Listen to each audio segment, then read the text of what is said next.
El chamizal, el sobreestimado triunfo de la diplomacia mexicana. ¿Sabías que para la historia oficial, el hecho de que Estados Unidos haya regresado a México 177 hectáreas de terreno que ya le pertenecían, se ha vendido como un extraordinario triunfo de la diplomacia mexicana? ¿Fue eso o solo una insignificante concesión de los estadounidenses? Permíteme contarte esta breve historia.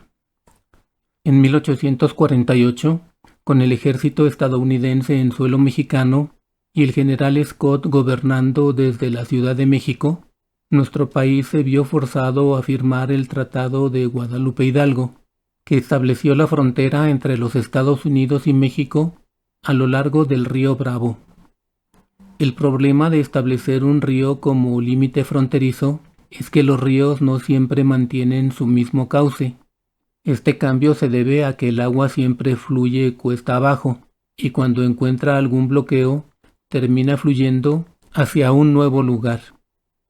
Ese fue el caso del río Bravo que, por estas condiciones naturales, a partir de 1857, comenzó a moverse poco a poco hacia el sur, lo cual trajo como resultado una ampliación de territorio estadounidense en la localidad de El Paso, en Texas, y una disminución de territorio mexicano en la zona de Paso del Norte, la actual Ciudad Juárez, en Chihuahua. Esta situación, por supuesto, generó un conflicto fronterizo. La zona de conflicto era el chamizal, una enorme granja propiedad de un individuo llamado Pedro García, pero a mediados del siglo XIX, con el cambio del curso del río Bravo, ese terreno se ubicó en el lado estadounidense.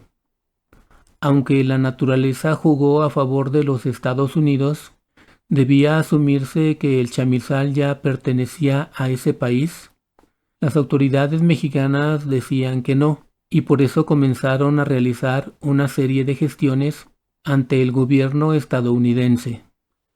Por ejemplo, el 5 de diciembre de 1866, Matías Romero, con base en los tratados de 1848 y 1853, solicitó que se reintegraran a nuestro país las casi 250 hectáreas de El Chamizal, que quedaron al otro lado del río Bravo debido a la desviación de su corriente.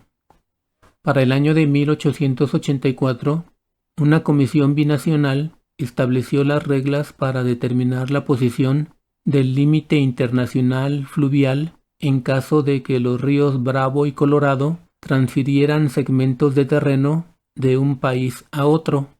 Se determinó, primero, que si el río cambiaba de manera gradual y lenta, entonces el límite internacional cambiaría con el río. Y segundo, que si el río cambiaba su curso con rapidez, como resultado de una inundación, por ejemplo, el límite internacional no cambiaría. Durante décadas, las autoridades de ambos países y los propios habitantes de la zona de Ciudad Juárez y El Paso pelearon por la posesión de El Chamizal, hasta que en 1910 se creó un comité de arbitraje especial para dirimir esta cuestión. El comité de arbitraje estuvo integrado por 3 funcionarios: el mexicano Fernando Beltrán, el estadounidense Anson Mills y el canadiense Eugene Lafleur. Luego de la discusión, el voto mayoritario decidiría si el chamizal le pertenecía a México o a Estados Unidos. Estos 3 funcionarios se reunieron en El Paso, Texas, en 1911. En términos generales, el representante de México sostenía que la frontera nunca había variado, lo cual implicaba que el chamizal era territorio mexicano. Por otro lado, el de Estados Unidos argumentaba que debía regir lo establecido en el Tratado de 1884, pues la frontera había evolucionado gradualmente debido a la erosión. Por lo tanto, consideraba que la propiedad les correspondía. Como resultado de los trabajos del comité de arbitraje, se concluyó que antes de 1864 el río Bravo había cambiado de curso lenta y gradualmente. Sin embargo, lo más importante fue que las partes mexicana y canadiense estaban de acuerdo en que durante el año de 1864 el río cambió con mucha rapidez debido a una inundación masiva. El comisionado estadounidense, por supuesto, no aceptó tal señalamiento. La determinación que finalmente se tomó no implicó ni un triunfo para México ni una derrota para los Estados Unidos, ya que la FLUSH dio un fallo en el sentido de dividir la propiedad de El Chamizal, aunque en la división nuestro país recuperó una mayor cantidad de hectáreas. Pero como eso no era lo que esperaban los estadounidenses, estuvieron en desacuerdo con la decisión y argumentaron que se había recurrido al arbitraje para que se decidiera qué país era dueño de todo el chamizal y no para dividirlo. Puesto que el sentido del voto era de 2-1 en favor de la determinación del representante canadiense, eso significaba que solo una parte del chamizal se le regresaría a México, pero como siempre, los estadounidenses lo querían todo, impusieron su fuerza y rechazaron la determinación mayoritaria del comité. Por eso, se negaron a regresar a México 250 hectáreas de tierra, una insignificancia comparada con las 220 millones de hectáreas que se apropiaron luego de la firma del Tratado de Guadalupe Hidalgo.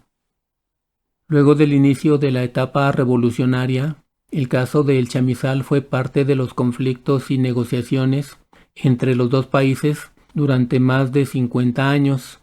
Entre 1961 y 1964, autoridades de ambas naciones acordaron regresar a México 177 hectáreas, es decir, la mayor parte del territorio en disputa. Hasta la fecha, el asunto de El Chamizal es presumido por la diplomacia mexicana como uno de sus triunfos más destacados. Con base en los principios del derecho internacional, se logró vencer al poderoso país del norte. ¿Eso fue lo que realmente sucedió? Para algunos estudiosos, más bien se trató de una estrategia estadounidense para venderle su política de buena vecindad a México y al resto de los países del continente americano en la época de la denominada Guerra Fría. Para demostrar que esa política iba en serio, solo tuvieron que ceder, ni más ni menos, un minúsculo espacio de 177 hectáreas. Gracias a ese gesto de benevolencia, Estados Unidos intentó demostrar que era un aliado confiable para las naciones latinoamericanas y buscaba disuadirlas de establecer relaciones más estrechas con la Unión Soviética. Pero eso solo era parte de una estrategia en beneficio de los intereses de Estados Unidos, no de México, al que históricamente ha considerado como su patio trasero.